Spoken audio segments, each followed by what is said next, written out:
God, amazing. So the warm-up we had was pretty entertaining. Ladies and gentlemen, this is Vanessa Zamy. Am I pronouncing Zamy correctly?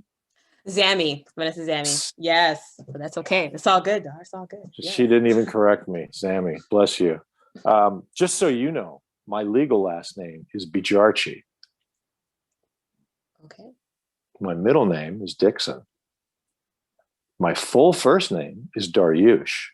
Daryush Dixon Dabarshi. Okay. Bijarchi. See? Bijarchi. Okay, good. We're even. Bijarchi. Okay. That's okay. We're even. But you recovered quickly. Nicely done. Yeah, I couldn't get my foot in the door as Dar Bijarchi. No one calls me Daryush. As Dar Bijarchi, couldn't get in the door. Yeah. So I was like, I got to do something about it. What's going to go? Dixon. Yeah, it's an alliteration. That'll work. So anyway, greetings. How are you? I'm doing well on this Saturday. Yes, it's nice and sunny out here, out east. So yes. Love it. How are you doing? I'm doing well. It is. I'll bet you it's sunnier and warmer where I am than where you are. In LA, yes. I would imagine.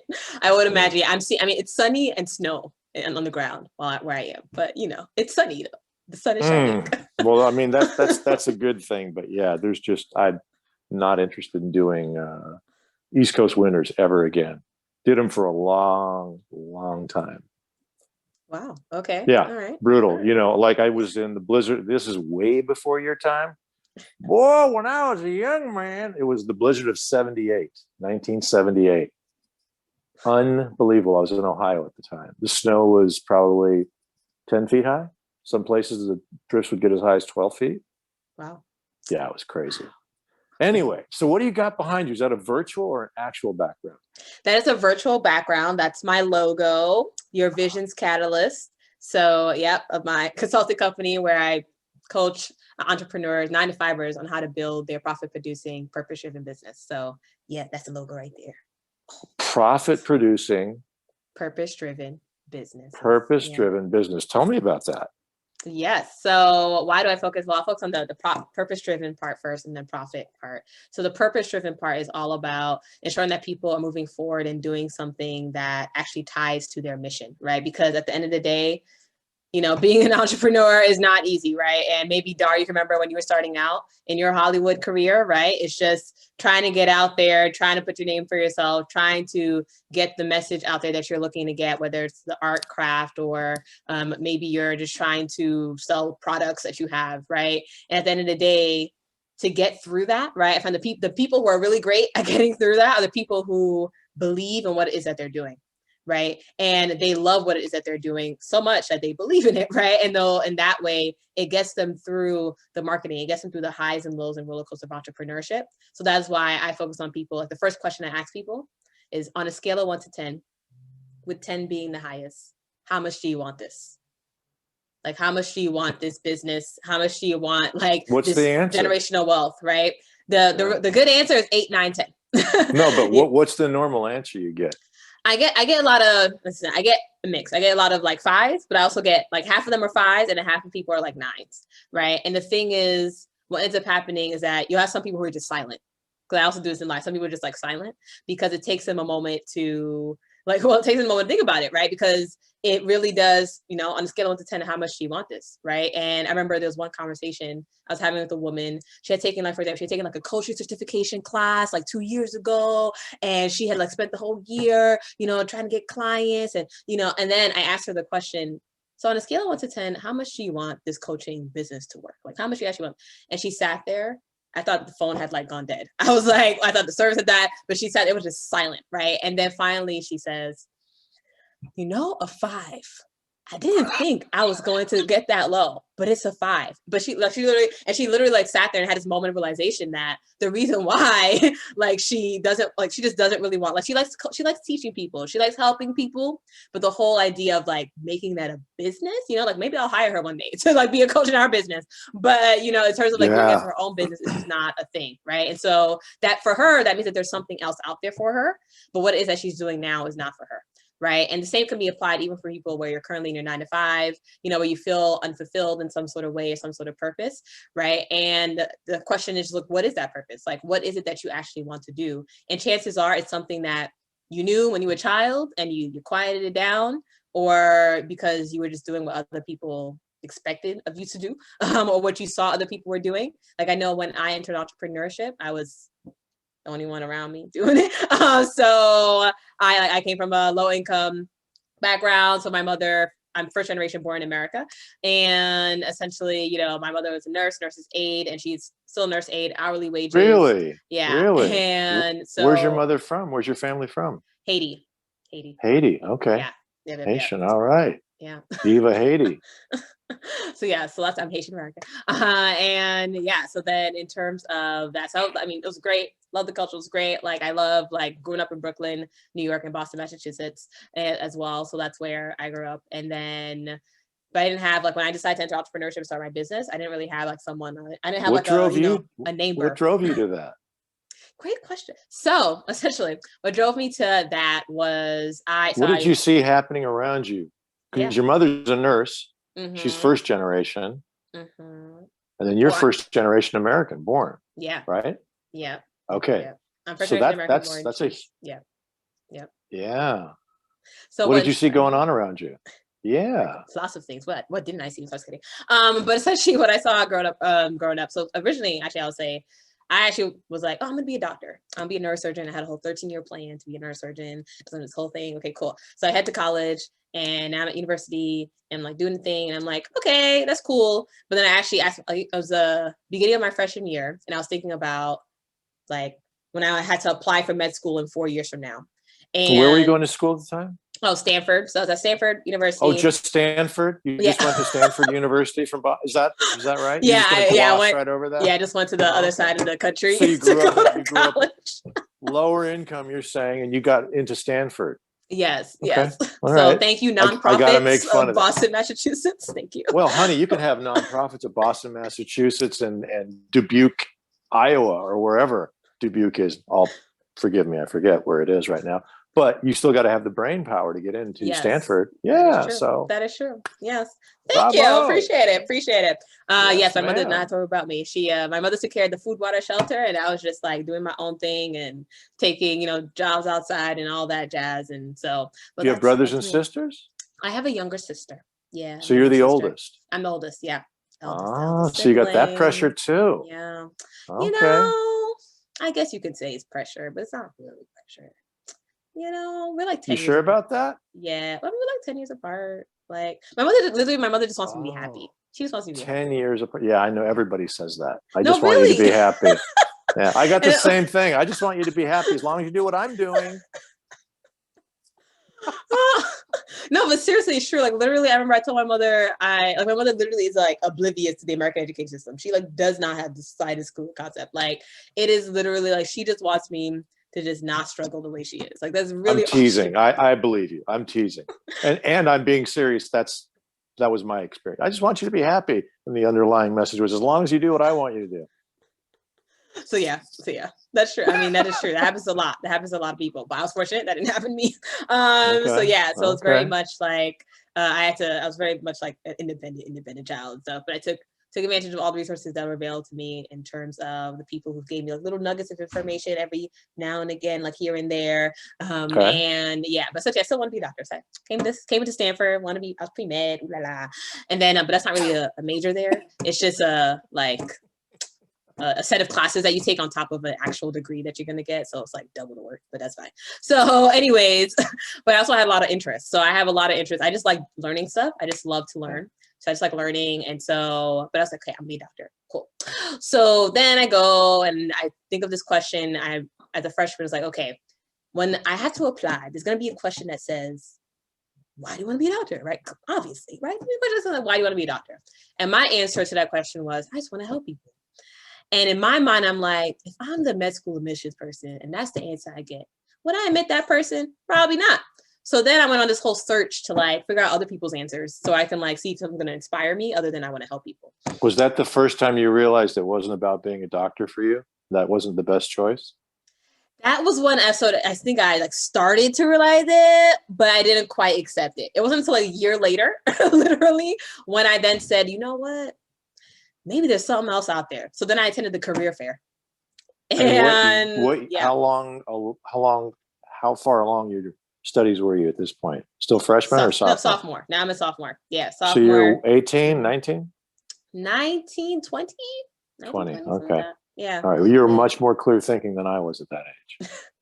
Yeah. True. I mean, yeah, I get that a lot. I was, I mean, at the age of 8, I was like, what do I want people to think of my funeral? It was the whole, So yes. Why were you having those kind of thoughts? Well, so I was in Brooklyn, New York at the time, and I remember there was just like sort of just 1 week. You know how the news, they like to like do a lot of similar stories. There was just 1 week where No, I've never noticed that. So it's just always a pattern. So this 1 week, the pattern was there was just a lot of like kids who were around the ages like 7 to 10 who were like either going missing or they were like getting shot and dying, just like going about and their they life looked like you, right? Pretty much, yeah. So, but it isn't so much. Damn. And then I literally was just like, I sat there on my bed and I remember just saying to myself, oh, that could be me. And then I started going through this exercise of like, what if I did die tomorrow? Who would come to my funeral? And I was like, well, my mother would come because she's obligated to. And then I was like, well, who else would come? I guess, well, no, my friends will be at school. And then like all these other babysitters, like they'll be probably busy. And I was like, oh, okay. And then I started thinking about, okay, well, what if I do make it, I don't know, past 20? Like what if I then eventually make it to adulthood, all that other stuff? Jesus Christ. What do I want my funeral to look like? And not even what I want to look like, but what I want people to say about me, right? And so that. But this is at the age of 8? Yeah. I hope you people who are watching this, first of all, thank you for watching this. And I hope you're listening and allowing her words to sink in. It's very deep. It's very profound. I'm considerably older than you. I know it's hard to believe. But I have heard these conversations more times than I care to. And as I sit here right now and listen to her, I'm not going to lie, I'm getting upset and choked up again because frequently I never hear this come from the mouths of white children ever, or white young adults ever. It's always from people of color. And it's no fault of your own. It just was the circumstances of your upbringing. At 8 years old, to have to think like that. Fucking breaks my heart. I'm sorry. Yeah, sorry about that. That really upsets me. It will continue to upset me. It's one of the reasons I do this podcast, and I have a bigger message to send out. It took me a lot longer to start thinking like you did in terms of the breadth, the scope of your thinking. I'm kind of blown away. Thank you for doing this. Thank you. I mean, thank you for your mission, right? And your purpose. I love it. Wow. And so that started you on. I'm going to guess that you probably enjoyed school and enjoyed learning to begin. I did enjoy learning. And I would say it's like when I think back to my childhood, I like don't remember the learning so much as I remember like playing with my friends outside of school, in the park and jumping rope. Like I like don't remember. I remember I was like, I think I got my homework done. I must have got my homework done. Like I don't remember how I made it happen, but I just got my homework done. So have you been infused with caffeine your whole life? No. No, I actually don't drink coffee. Please don't ever start. It's amazing. Yeah. It's amazing. Good. Yes, I love it. Most guests, you have to worry about the energy being up. Vanessa's coming in just hot, and I like it. Yeah, people tell me to chill it down, but that's okay. No, don't be you. Keep doing you. I love it. Thank you. But yeah, so I just run on water. Water is great. Water and sleep. Amazing. All right. Just water and sleep. Yeah, water and sleep. I just eat light and I breathe the air and I just feel amazing. That's why I love the sun. Yeah, the sun. That's exactly right. Yeah. Yeah, that's me. Ooh, crying. Tears from my laughing. Good. You thought you were going to do this serious podcast about my businesses. I was telling her beforehand that, I wanted to hear her life. And so far, you're doing a great job. So I'm going to. Oh, no, it's good. It's cool.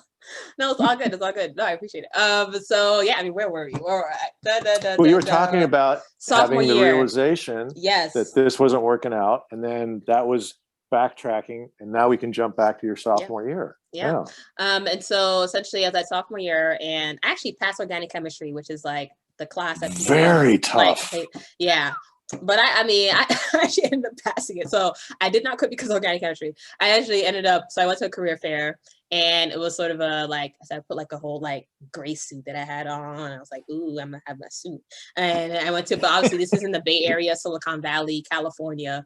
No one was wearing a suit for real, but that's okay. So I came with a suit. Wow. And was outside career fair, and I definitely stood out. I definitely stood out like a sore thumb, but that's okay.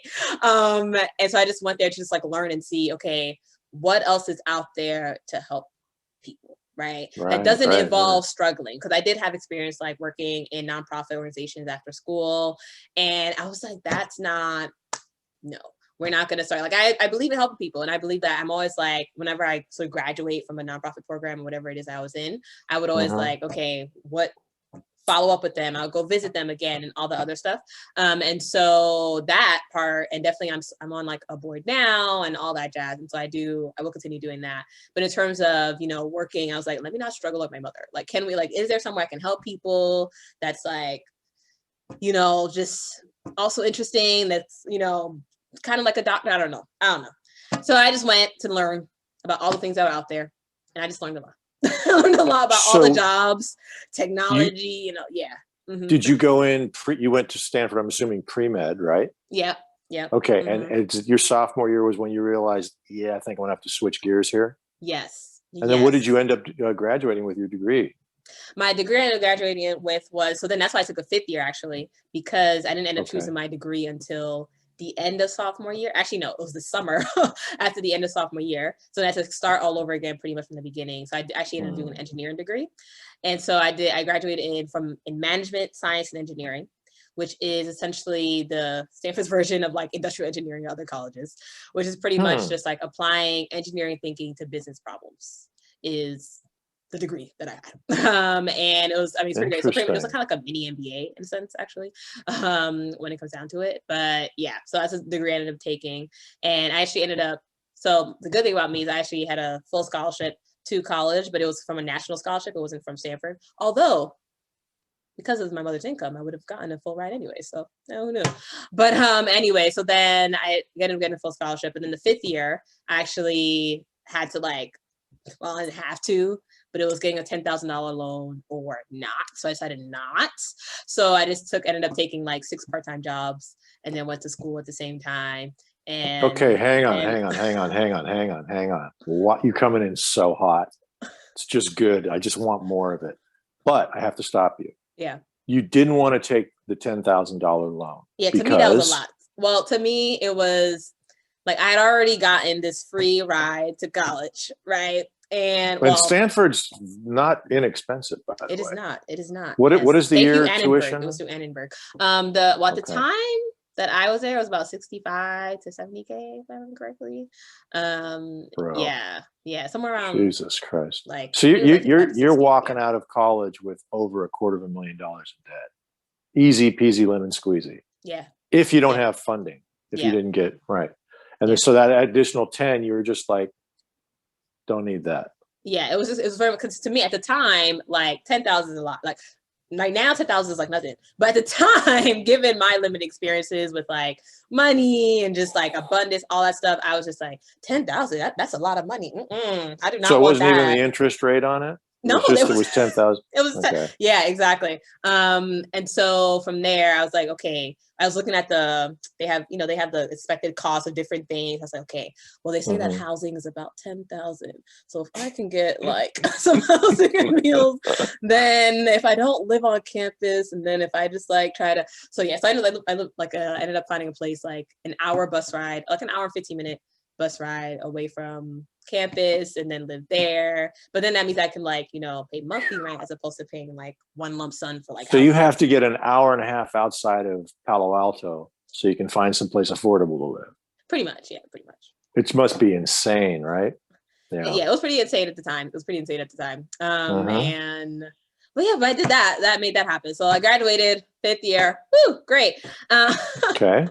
And graduated management science and engineering degree, and then I ended up getting a job at a consulting company. So a top tier consulting company. And which shall remain unnamed.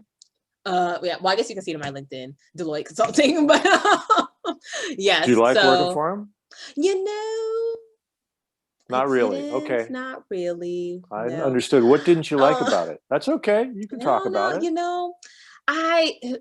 it was a lot of, and it was one of those things where it's a little bit of them, but it's also just in general American corporate spaces. And this actually leads to the original question where you talk about how I got my business going. So we're going to get to that, but essentially it starts from here where I decided. So my whole thing in terms of entering for profit was that I would enter the for profit space and then get the knowledge to bring back to nonprofit spaces, right? And because in my mind I could see that nonprofits were running inefficiently just by the near term of like, you're a business and you're struggling and people are overworked. Like, it's just something, this doesn't make sense. So essentially my whole thing was I'm going to bring the for-profit knowledge back to nonprofit. So I entered this for-profit space. I love learning different things. And so to me, consulting was essentially like, you can do different topics, do different industries.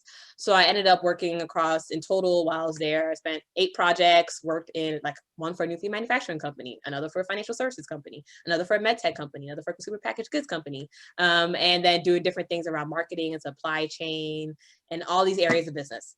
So in terms of however, it also meant I had like 8 different like bosses. And with that, in addition to just the way the corporate life you works, are not wired to work in corporate America. I just was not wired to work in corporate America. No, not at all. For Christ's sake, 2 seconds of talking to you, it's obvious. Yeah. I mean, the thing is, like, I have great work ethic, great, like, people love my work. It's not even about people that. amazing. No, but it's not even about that. It's not. Yes, it's not about that. All. And yes, and I would get that. I realized that because then I would get feedback, and it was like, yeah, something about Vanessa, like, it's just, and I was just like, huh? Like, it was very much like feedback I would get around personality. Narrative. Yeah. Oh, yeah, that's a bullshit narrative. Everyone's like, oh, you got to work hard. Blah, blah, blah, blah. No, man, it's not about working hard. It's not about someone's lazy or motivated or not motivated. Well, there is that motivated or not motivated, but you got to understand what the drivers are. And the reason I'm saying this is because this is what you do. Yeah. Indeed. Yeah, you got to find out what drives the bus, of that person. Yeah. And you tap into it. And there's the saddest thing to me when I was a kid growing up, to interject, and I know you haven't got to answer your question yet, but I told you, art is life and life is art. It's not a fluid medium. I walked into where my dad worked and I was like, oh my God, no. I was probably, you were thinking about life and death. I was thinking about, oh, hell no. This world is, no, I can't work like this. Mm-hmm. And he was an engineer. Electrical engineer. And nobody likes their job because they're all doing what you're just touched on, is they think they have to get in a corporate job and have security, and you're going to have a pension, and you might get a gold watch at the end of 30 years of service if you don't get fired first, or furloughed or released or bought out by some corporate raider. And I knew there was no way I could do that. And that really made me start going, oh shit, what am I going to do? What am I going to do? What am I going to do? Those were my thoughts. Yeah. There was one moment where it was literally like within the first 3 months of starting that job, I ended up, there was a moment where I was sleeping in a bed. I was in San Francisco at the time, living in San Francisco, and I was sleeping in the bed. And I remember there was this moment where I just couldn't open my eyes. Like, I was just like, I literally just like couldn't. It's not so much I couldn't open my eyes. I didn't want to open my eyes because that would mean that I would have to like live in the life like that I had like been in. And it was just like this weird, like strange moment. I was like, and then at some point I finally get up. I use the restroom. I come back. I'm looking at my bed like, oh, whatever. I'm like, who can I text? I don't know. It was like must have been like 4:35 in the morning, and I was just text. I was like, who gonna text? Who gonna call? I don't know. Because I was like, I don't know, call people. It's 4 in the morning. It's 4 in the morning. I'll be respectful. Pacific time too. So, Then at the time they actually give you, they call it, it's kind of like someone who's like 2 to 3 levels above you at Deloitte, who is assigned to be sort of the person who advocates for you at the reviews. And so they're not necessarily your boss, but they're kind of like, but that's like the way the structure was. And so my person at the time was actually really great, like really amazing. Like, so I texted her, I was like, I can't do this project they want me to do. Like, I don't know what's happening. I'm like literally, and before then I had never actually had a panic anxiety attack, but I think that's what it was. Like, and that's you never had one before? No, I just live like very, like I am, the way I deal with time, the way I deal with things, the way I deal with like, I'm comfortable saying no to things. I'm aware of my capacity and my load and my limits. And so I never go like above that. And if I find myself going above it, I like can see that and know that. And like either I'm accepting it or I'm doing something about it. So yeah, so that's the way. So in that moment, it was very much like, I felt like it just felt like it was out of my control. Like there was just like I don't know, like the other powers that be. And I was just like, this text was like my last attempt to like try to control something. Cause it was just like within the first 3 months. Right. But that, I thought that was an actually sign, because I was still being corporate America for another couple of years, even after that. Because I'm also like maybe this, maybe that, second chances, all that. I'm like, oh, maybe da. Anyways, so, but even that was like the first thing that happened. And then there's a whole bunch of like, not being a fit just within the culture, within the company. That was a whole other thing. And then, would you care to elaborate on that? Oh, where do we begin, Dar? I mean, go ahead.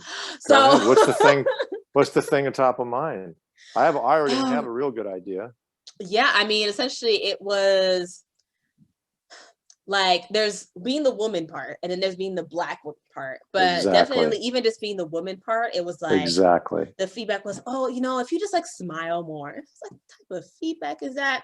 I didn't say that out loud, but I you got to sit there and pretend they didn't just say that to you. Precisely, yes, yes, absolutely. And then it was like keep on coming back, the feedback again, and I was like, oh, this is like a thing. Okay. And then it was very much like, and I remember actually there was a summer prior, before I even started that full-time job, where I was working at like a startup, like a team of 5 people. And it was like me, another woman, and then like 3 guys. But then like the two co-founders, one was a woman, one was a man. And I remember they sat me down for like the end as like for give me feedback. And their feedback was literally like that same feedback that I would get like the year later in like the course. Keep smiling more. Yeah, it was just like smile more. It's like sometimes, when I, address you, you're when I'm looking at you at the computer, you're just like not. I'm like, no, I'm focused. Like, what am I supposed to do? Smile like a joker? Like, what do you like? I'm focused on my work. That's just the way I work and operate. So I do not smile at the laptop, for people's references. How many guys smile at the laptop? Nobody. But even I'm sorry, what? I couldn't hear you. What was it? Like no one. Like no one's precisely like no one's, 0. Yeah. Yeah, like no one's Here's sitting my here. Smile for them. I'm like, here. Hi, I'm smiling, boss. And then I don't work there anymore. Yeah, I mean, like literally, that's the thing. Like no one's literally smiling at the laptop, right? But for some reason, it was no, because you're working. Yes. Nobody even wants to be there. Let's get back to the fucking basics. No one even wants the job. They think they're supposed to be there. So you just have a society, an institution, a corporation, a culture, right? Oh, an entire workforce of people who are mostly fucking miserable. Yes. But no one shh, don't say that too loud. Yeah. I mean, but it's true, right? And then I think at the end of the day, though, when I look back on really the reason why I was getting that feedback like over and over again is because there was nothing else to give me feedback on. Like you couldn't give me feedback on my work because it was great. You couldn't give me feedback on like me not showing up because I showed up on time. I showed up early, right? So there was nothing else to give feedback on. You couldn't give feedback on how I dressed because it was, like I'm not dressed. But you would never hear right? like you're doing a great job. It was always you didn't. It was like there's something a little bit off. There's like something that's just not, and so. And that's what it came down to, right? It's like, well, maybe she just needs to smile. Maybe if she smiled, maybe I'll just like her more. Like, I don't know. It was very interesting. And so maybe if she I also like don't like drink alcohol really that much. Like maybe a glass of wine, maybe. So then like you go to happy hours and I'll just be like, oh no, thank you. So sometimes people felt a little, low self-esteem. There's also that too. Yeah, that's real tricky. Even if you're not a big drinker, if you don't drink at all, you're gonna have a hell of a time. Yeah. I used to go through that a lot, and I started to drink again. I'm cool with that. I don't have a drinking problem, whatever, but it's okay. But now, it makes everybody calm down.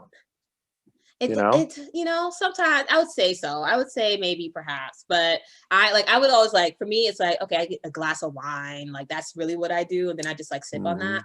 And that's just like me. But sometimes I don't feel like drinking anything. So I don't drink anything. Sometimes I do. So I drink a glass. But you got pushback from that.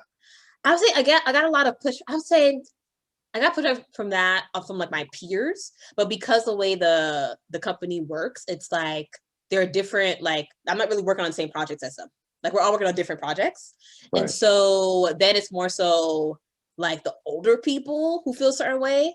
But then it's like the reason why they feel a certain way is because they're self-conscious about their own drinking.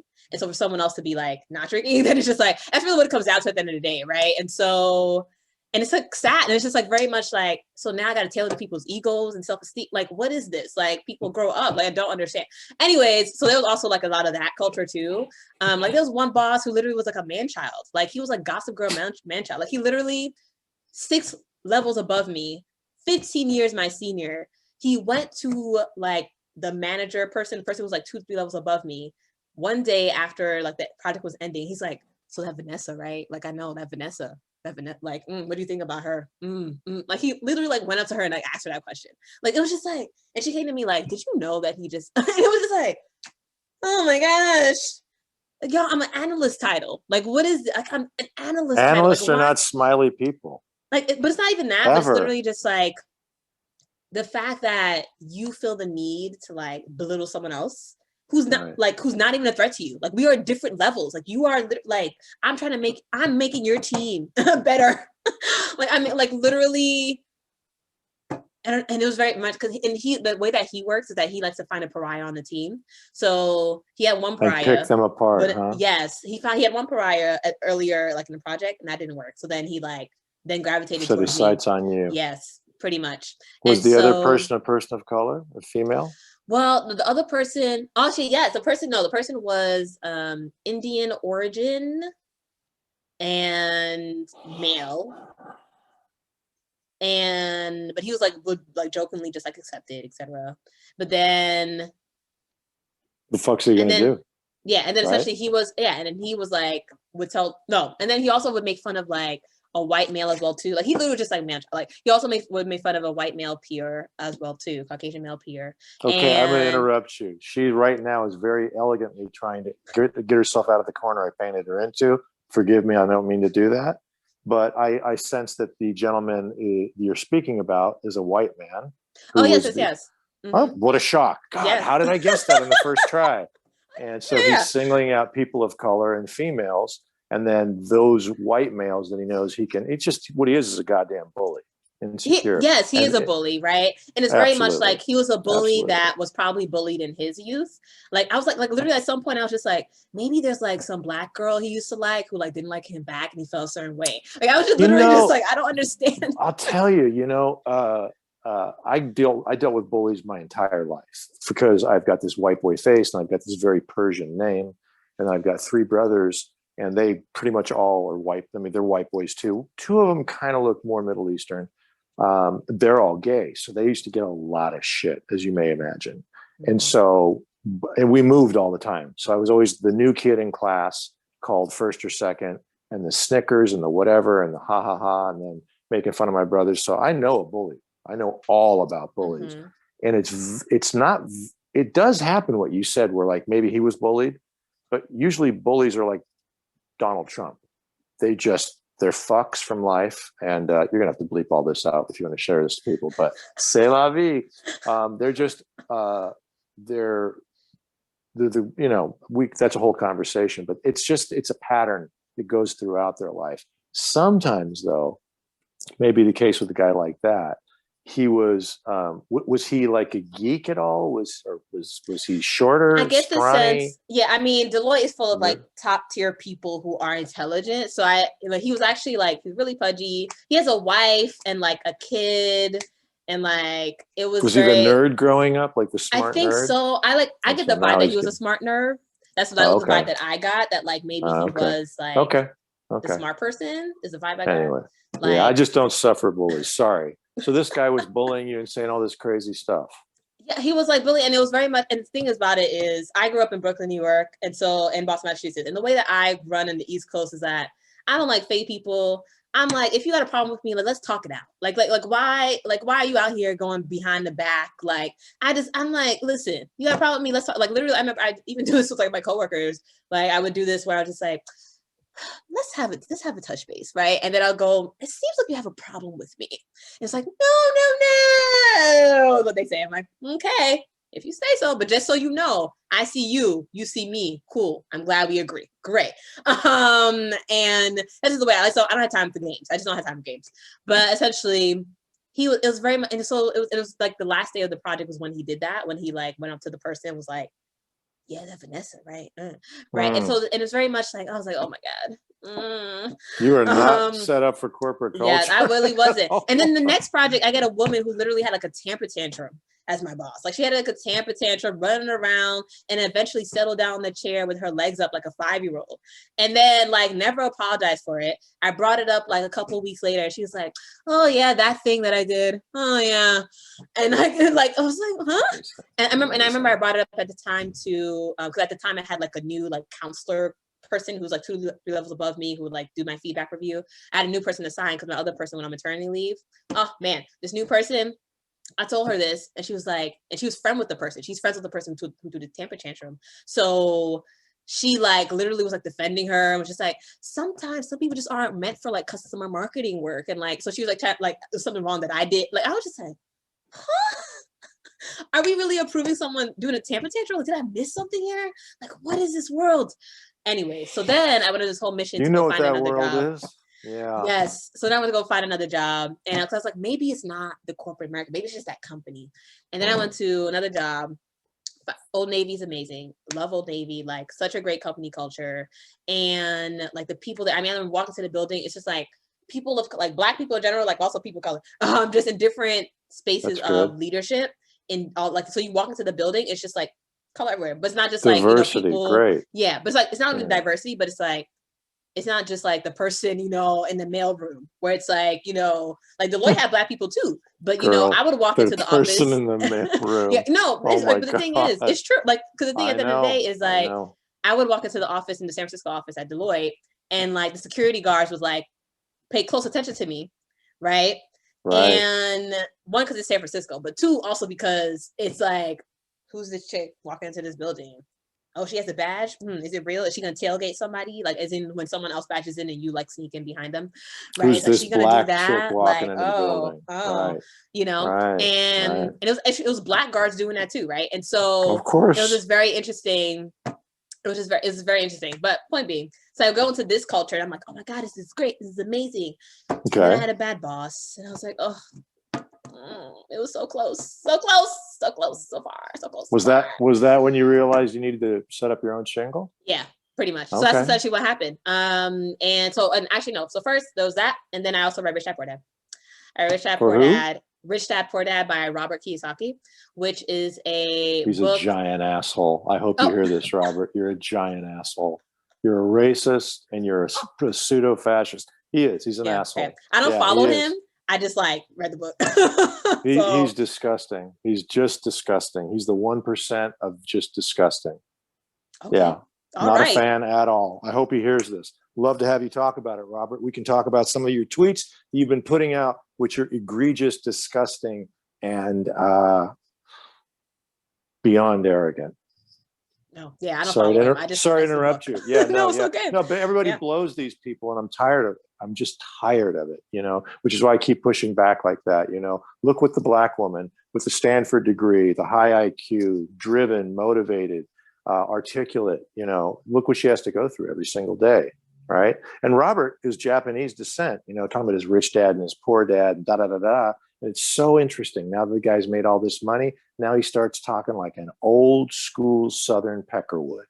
But he's got his cool blue glasses on, and his name is Kiyosaki. So there's this little, well, he's not. No, he's not. Yeah, he is. Yeah, he is. It's not good. It's just not good. It's unbelievable. Yeah. I mean, it's also a function of the crowd that he hangs out with as well, too. So don't even get me started. I know, but we all listen. You do. I know you do coaching. I get it. But as you said, I do know about entrepreneurship. I do.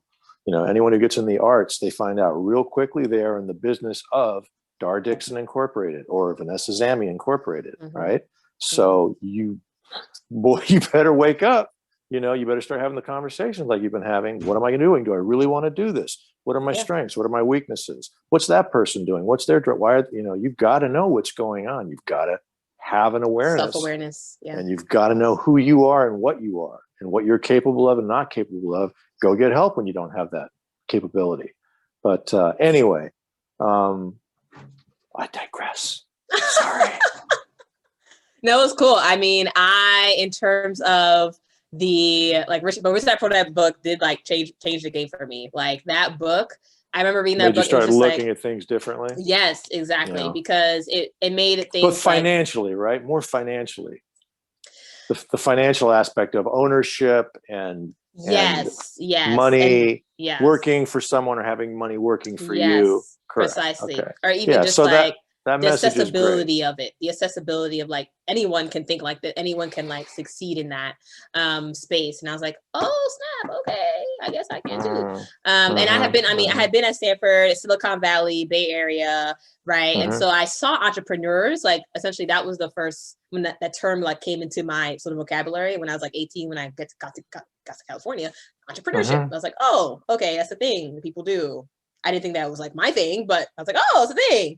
And so then I read that book, and fast forward, like when I read that book, you know, then in that moment, and I realized like what I was doing, you know, with these jobs. And I had also at the time, like been in sort of, so I would say, I connected with 3 different financial advisors at 3 different times in terms of 3 different income levels I had reached. And like I started college, or started my corporate career 2.5 times the salary that my mother will ever make in like a given year in her life. And so I saw a financial advisor. I was like, oh, I made it, right? But yeah, I saw a financial advisor at that time. They pretty much said, retirement should be your focus. Like, you know, all these goals you have, not quite. I then get like a 14% Let me guess, your increase. financial people were white people. Yeah, well, women, and yes. White women were telling you that. Yes, they were. Karens are fun, aren't they? Aren't Karens fun? I love Karens. You know what I'm talking about. Some of them are good. Some of them are good. Of course they are. Yes, don't. You're not going to get in trouble. The onus is all on me, ladies and gentlemen. She's lovely. I'm the a-hole here. No, it's all good. It's all good. I like having conversations with different people, you know, by all means. So, but yeah, but essentially, I'm always up for a good debate. Like, go. Vanessa's getting uncomfortable. Okay, go ahead. No, I like it. It's all good. So, I know you do. Sure you do. And the point is, I'm a patient person. So the point being that so then I ended up connected with 3 of them. Oh, then I got 14% salary increase, connected with financial advisor, another financial advisor, same thing. And they're all pushing you to say, think about retirement. Yes, pretty much. Yeah. So you're still in corporate America, to be fair. Yeah, still in corporate America. Okay. They're still they're like, oh, like, but and it wasn't so much thinking about retirement. It was more so because I was already thinking about retirement. Like I had essentially like already been saving, you know, put stuff in the 401k, all that other jazz when I started the corporate world. But it was essentially, they were pretty much saying, all these goals you have like can't happen now. Like you can't, maybe just focus on time first, then maybe you can buy your mother a house, then maybe you could, you know. And I was just like, okay. Then I get a salary increase, same story. I'm like, that doesn't make sense.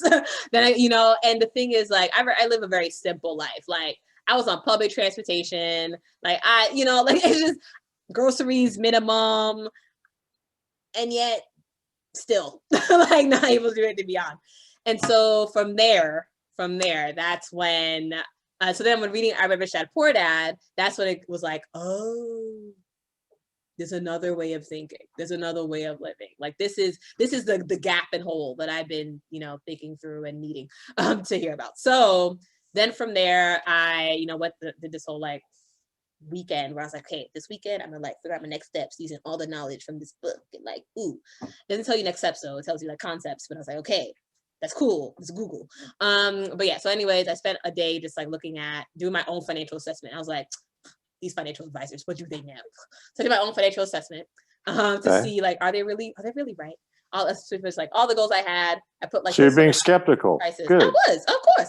And so then I put all the goals I had. I put all the price, like pretty much the prices that I thought they were going to be. Added it all up. It was like, oh, I need $500,000. Okay. To get these goals. So I was like, okay, that's fine. That's all good. Then I like, you know, put my 401k. Then I like planned out what my paycheck was. And I was like, okay, how long will it take me to get $500,000? Like that shouldn't be too hard. Turns out it actually is. So from that number, based on like what I was using. So pretty much at the end of, it was like 10 p.m. or 10:30 p.m. on a Saturday.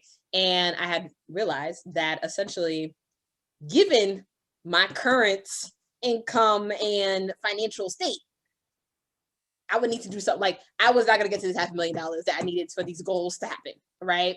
And so then I went to sleep like, oh, I don't know what to do. I'm just going to go to sleep though, because I'm too tired. This was a long day of money and numbers. Then I woke up that next morning and I literally was in a trance. I was in a trance. I like woke up and it was just like, oh, like, and then that's when Your Vicious Catalyst was born. Literally that morning, Your Vicious Catalyst was born. And I literally started. Your what? Yeah, Your Vicious Catalyst. That's the name of my consulting company. You got to slow down, girl. Oh, yeah. Your Vision Catalyst. You're spitting knowledge right now. Your Vision Catalyst. Your Vision Catalyst, yeah. All right. And so I was like, yeah, I'm gonna help people like fulfill their purpose in life and like. So why were you in a trance? You mean you had a clarity that you didn't have before, or you felt like you were outside of yourself? I was outside of myself, and I also had clarity I didn't felt like before. Like I literally, I was typing, I was going all this up, and it was 3 hours later. I must have woken up, I think like literally a little bit before the sun did, which is it was like this like awakening. And then I just started typing and I was just like, oh, and I started searching stuff, like how to do a business and all other stuff. And then like 3 hours, like midday, it was like around like 10, 11 or so. I literally just like I was just like looking around like, what just happened? Like, what just happened? Like, it was just it was very much like a trance moment. It really was. But then it continued on. And then the business was essentially up and running and registered in less than a month. And got the logo, the website, like all that jazz. And then it was just like, all right. Did you have clients yet? I did not. No. Well, okay. So earlier that year, so before I even read Rich Dad Poor Dad, there is a moment where my friend reached out to me and she was like, Vanessa, I'm thinking about doing a podcast and I got this grant from like SF Arts and San Francisco Arts. And, you're really good at like accountability and goals and stuff. Like, could you be like my executive producer, project manager? And mind you, I'm still in my day job. And so this was like sort of the first time someone had been like, can I pay you? Essentially, she reached out to me. It was like, can I pay you outside of work? That's literally what you're saying. Yeah, I want to give you money to help me. Yeah, exactly. And so I did have that before I read Rich Dad Poor Dad. And then I read Rich Dad Poor Dad. And then I had this moment. And I was like, oh. So see, that actually precipitated it. Interesting. Yeah. You had a client before all this happened. Exactly. But did she start paying you? Did you say yes? I said yes. Yeah. So she paid me. It was like a very small fee. Like it was very much like a. It always is in the beginning. It always does in the beginning. Yeah. Like I think it's like $200. That's how it goes, though. Yeah, that's usually how it goes. Greater than zero. So I was like, okay, that's fine. That's cool. So yeah. So that was the whole thing. So I helped her out there with her podcast. And what did you do? So her podcast actually creative drama. So it's it's not like an interview and guest. The way like she actually would like scripts like a whole series. Hence the art grant she got. Right. Yeah, okay. Exactly.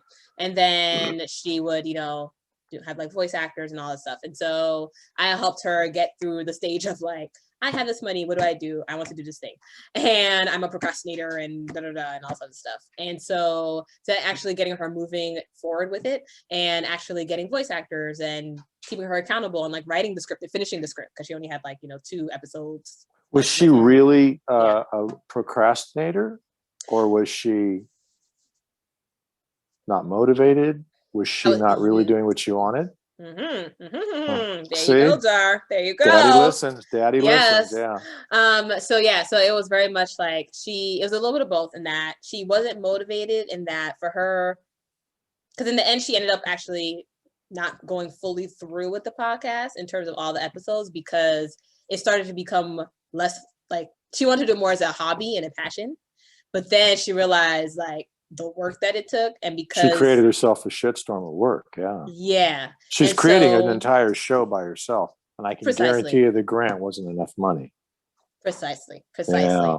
And so and so that was pretty much like what ended up happening there, like the end result of it. And then we would reconnect, like because we also we're like good friends in general, so we like reconnect. That's good. That's great. And so what's her name? Miranda. Yeah. Hey, Miranda. Great, but then gonna watch this. Yeah, she is. And so she did have, like she has there's a purpose and a passion and a mission there that she has in terms of fusing. I don't want to mess this up, but it's like fusing Afro culture with like sci-fi and fantasy in a sense. And so she has that passion there and that interest, and it's sort of just a matter of like the medium to do that. And at first, I think for her, like the podcast and writing the whole script was like the way that she was going to go about doing that. And then But she you realized, saw that wasn't her vibe. Right. Yeah. Right. Yeah. Right. What does she like to do? What does she like to do? She likes to write. And she does like to like write. Like she enjoys writing. It's just when it entailed something that wasn't, because also with entrepreneurship, when you're starting out, you're also not getting money in the beginning. Right. And so that time, you're just not getting money in the beginning. And so I used to think that you're actually doing like, especially as an artist, right? You're not getting the money in the beginning. You gotta just like work for it. And she actually had a day job too. So it's very much, so it's very much like, how do you put the attention towards something that requires the attention when it's not giving you sort of the rewards and instant gratification and other such things, right? And see, an entrepreneur is born whenever you're an artist. Yeah. Miranda realized she was in the business of Miranda Inc. Yeah. Precisely. Yeah, it's the truth though. Yeah, it's the truth. Yeah. I mean, but now she's like she's raising millions of dollars for a nonprofit organization to help them further their mission in education for underserved communities. So that's what her day job is raising millions of dollars for people. Go, so Miranda, like, go. Great. So yeah, but I mean, I hope one day she'll, continue and pursue the art career and feel like confident in that. And so do I. So I see that it's gonna happen for her. The moment's gonna come for her. It's not now because she's killing the game at raising millions of dollars. No, it's all good. Different timeline. It's not. It's everybody's path is different. Which is why, going back to what you said before, everyone tries to fit in this cookie cutter, box of what they think or what society tells you you're supposed to be. And that's Nowheresville, man. That's literally heart attack, death, mental illness, alcohol, drug abuse, domestic violence, no bueno. It's misery. Something to think about. Yeah. It's misery. I interrupted you. So sorry. So that was your first client. All right. My first client. Yeah, my first client officially. I got my first client before I even knew the company was even a company. Before I even knew entrepreneurship was even a thing I would do. So yeah, and I think that, and when I think about entrepreneurship, there was like a time where I spent like maybe a few years. I started having ideas, and so I decided to write them on Post-it notes and put them in the back of like a product journal. Like just like a journal. I just like put Post-it notes in the journal of like all these different ideas that I have and all sorts of stuff. I was collecting ideas. I was like, maybe one day I'll start a business. Maybe one day. Right. Or I'll get this idea to somebody and I'll sell the idea one day. I don't know. And then your business catalyst was not any one of those ideas though. So, but I'm gonna use those ideas for my empire though. That's in the future. Right now, your business catalyst. So with that in mind, I had that client. So started to write a Poor Dad. And then there was a moment where I was with a friend in LA and she was crying in her bathroom. And like she essentially as one does in LA. Yes. We cry in our bathrooms. Okay, cool. Little known fact. Yeah. All right, cool. Good to know. So she's in those moments that people in LA do. And it wasn't so much a cry, it was more like a breakdown. She was having a breakdown in the bathroom is really what it was. And the breakdown came from, she had spent like the past like 12 months just like people pleasing and just trying to do all the things. And so my friends know me for Best and the reason why my friend did call me up to like be an executive producer, Miranda did, is because I get stuff done. Like I'm able to just do a bunch of stuff and like sleep and be energetic and drink water, and so essentially I'm just really great at just like getting stuff done and like accomplishing goals and just like doing stuff. And so a lot of people think that, they have different perception, especially hustling. I'm really good at hustling. And so a lot of people though, they try to hustle and it's this perception that you have to, stay up all night and like do all the stuff and just like say yes to everything and all X, Y, Z, A, B, C and overwork yourself. Blah, blah. And she had gone to the point where she ended up having a breakdown from attempting to do all that and failing at hustling. And so your business catalyst is also just about fixing people's hustle as well too. And how do you go about business and being efficient and effective and how it is that you're really moving forward in your life to take care of your business, but also take care of yourself, right? And something that Dara and I were touching upon before we even started recording this, right? Showing up. And if you are, as a solopreneur, right, you are your business. And so if you're not showing up for your business, no one else is going to show up for your business. So it does not serve you to like be exhausted 24/7. It does not serve you to like be too tired to like get up and do your business, because guess what that means? That means that your business is not going to be on that day. And there are going to be no clients or customers, right? Until you get to a place where you develop an efficient system and you get the whole thing working and all that stuff, and it becomes passive income. But right now it's active income because you're just starting out, right? Or you're less than 3 years out and you may not even have a clear strategy on how it is you're getting this income, right? Or how it is that this business is going to work, but you know you believe in it because it's tied to your purpose. And so you're still going, you're still trying, right? But you're trying to burn the midnight oil doing busy work, doing stuff that you don't need to do, doing stuff that, you know, is not serving you, right? And this is also for the artists out there, right? This whole concept of being a starving artist, like absolutely not. Do not believe in that whatsoever. That is not a thing. At least that's not a thing that I believe people should strive for. And that's where actually going back to the original question that we started out with, profit producing. Where does profit producing come from, right? So the whole idea of really focusing on, you know, the profit part of it is because it's the profit that you get from your business that allows you to, you know, you want to have more free time with your kids. You want to travel around the world with your spouse. Like, guess what? That's not free. So like, you know, ensure that your business is making money. Ensure that, yes, like get that income or make that impact, right? Make that impact, get your message out there, have a purpose, but don't be afraid of the income coming in, right? Because what I tell my team, because now I'm an entrepreneur, I have a team of people, and what I do when I onboard them is what I tell them is, yes, we make the impact to make the income, right? So that we could then make even more impact, to then make even more income, to make even more impact, right? And it's just like a whole cycle and process. And that is where the profit producing part of it comes in. And it's really in that profit producing part that allows you to say, oh, you know, I guess I could continue working for my cubicle job, or I could not.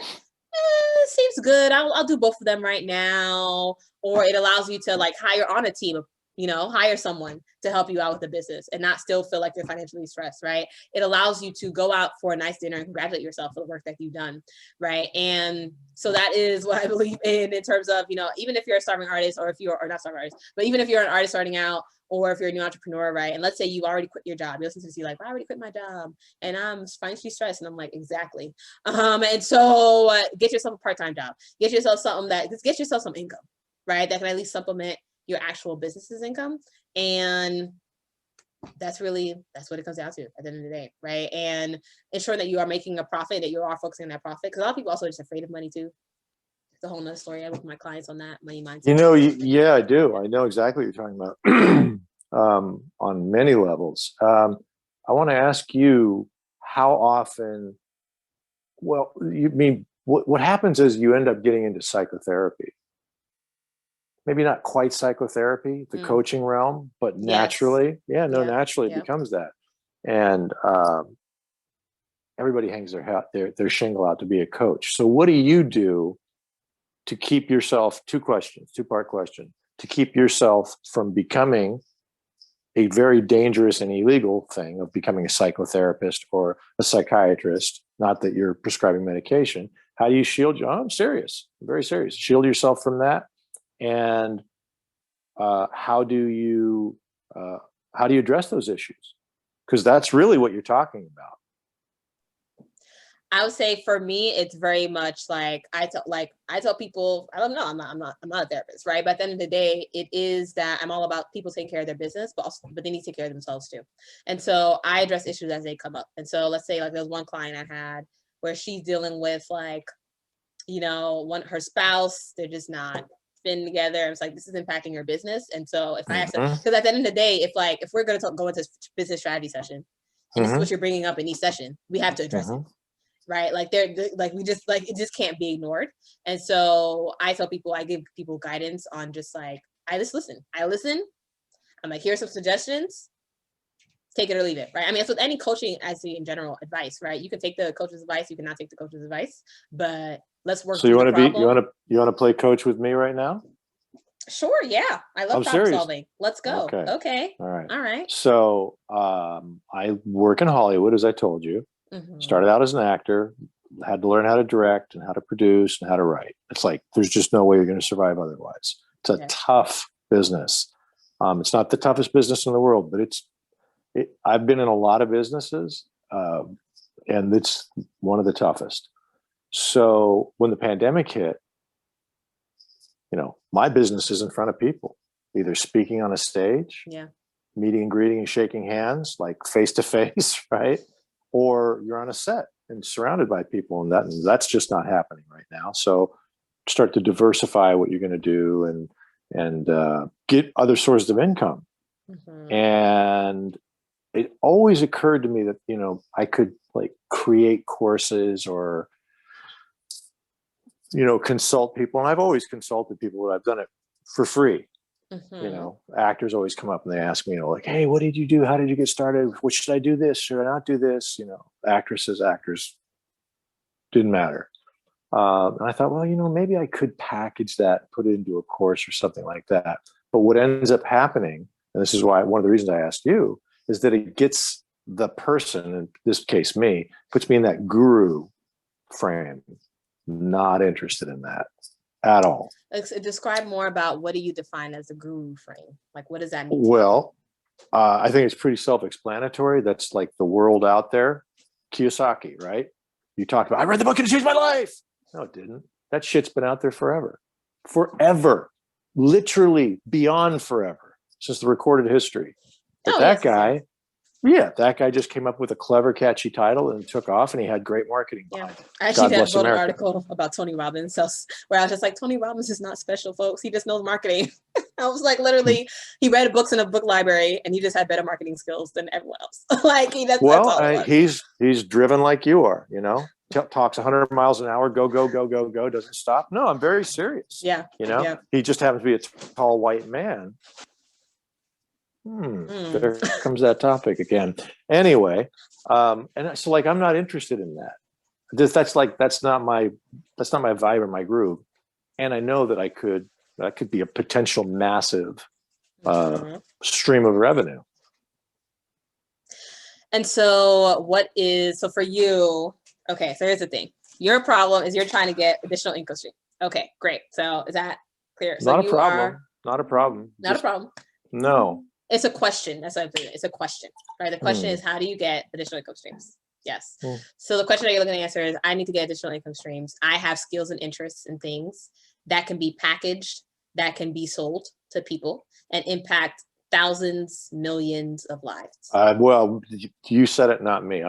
I don't ever delude myself with, I'm going to help people. If it helps anyone, great.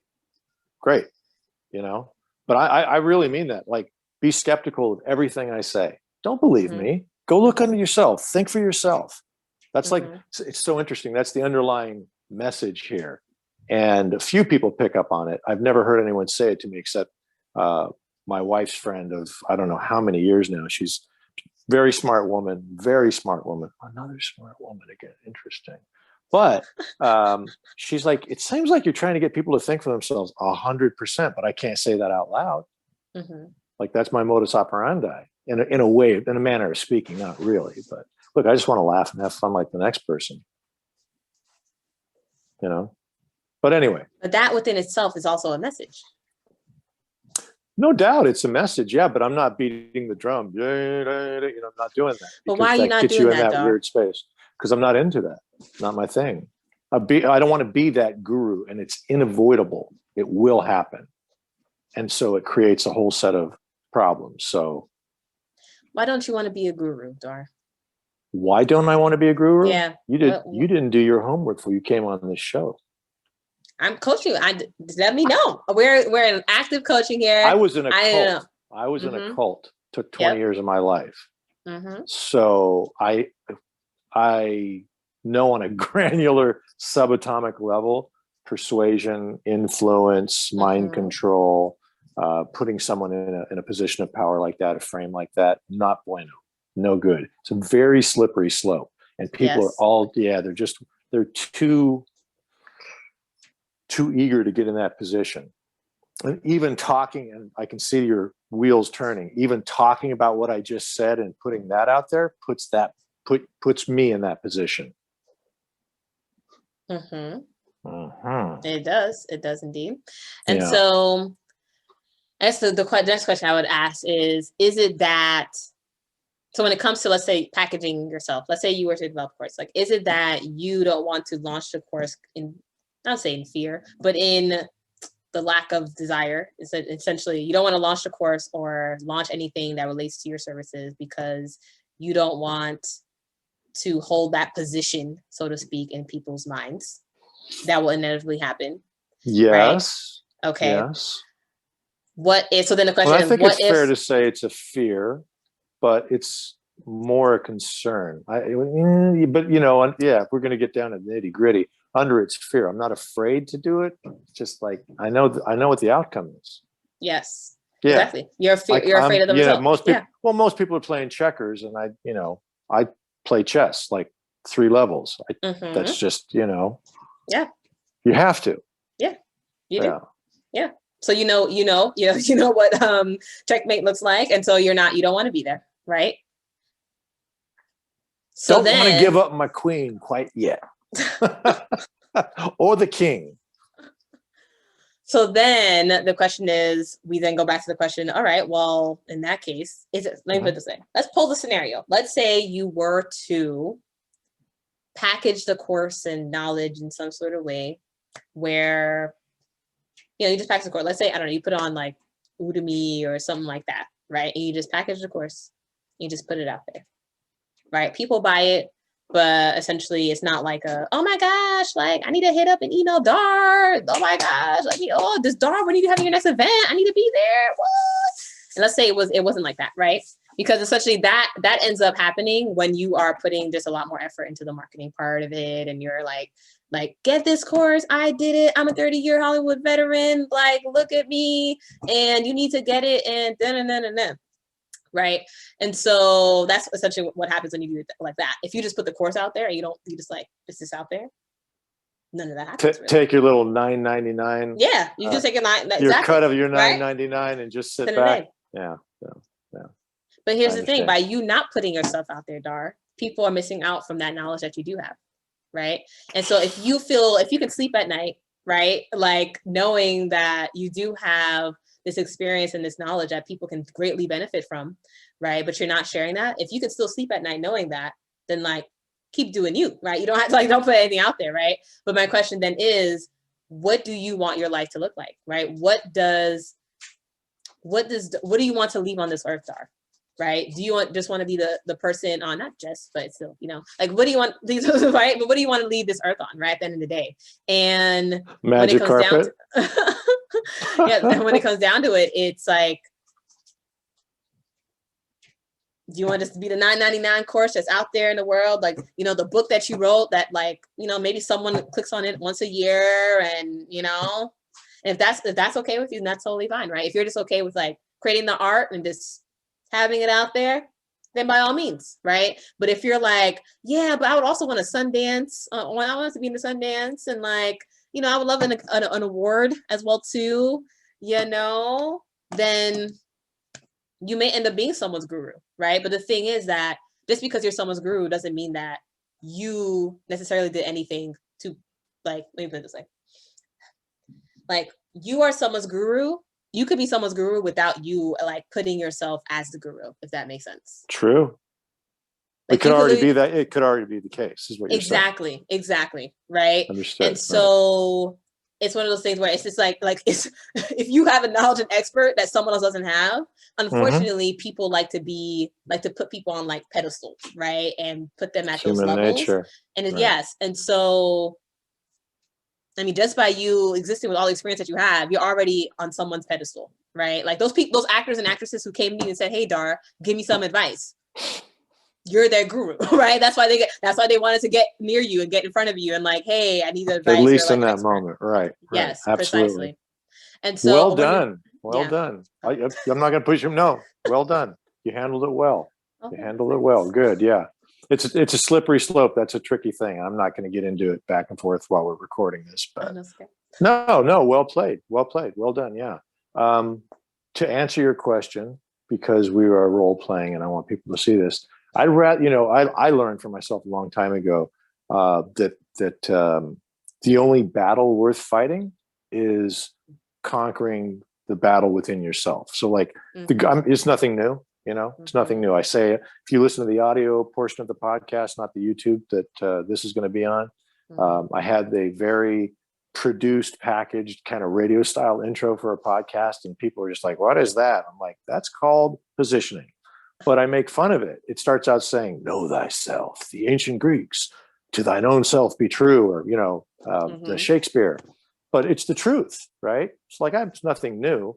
So like, if I want to affect people, if I want to affect society, then I have to ask myself, where does society begin and where do I end? Where do I end and where does society begin? And if you really think about that, I am society. You're society. We created it. We were created by it. We are it. You can't differentiate yourself and say them, you know, because you are them. So then if I want to have any effect, I've got to work on myself. Yes. So in doing so, you know, the best you can do is lead by example. So if I'm an example, okay, great. But it gets very slippery, like you just said, because a lot of people, especially a lot of coaches, consultants, you didn't do that so much. You backed off that. But they're all, but the money. That's not the be all and end all of life. Damn important, though. Damn important. And I'd rather have money than not have money. I can say that with 100% clarity. Haven't been broke and haven't been rich. I'll be rich. Thank you very much. Yeah. Yeah.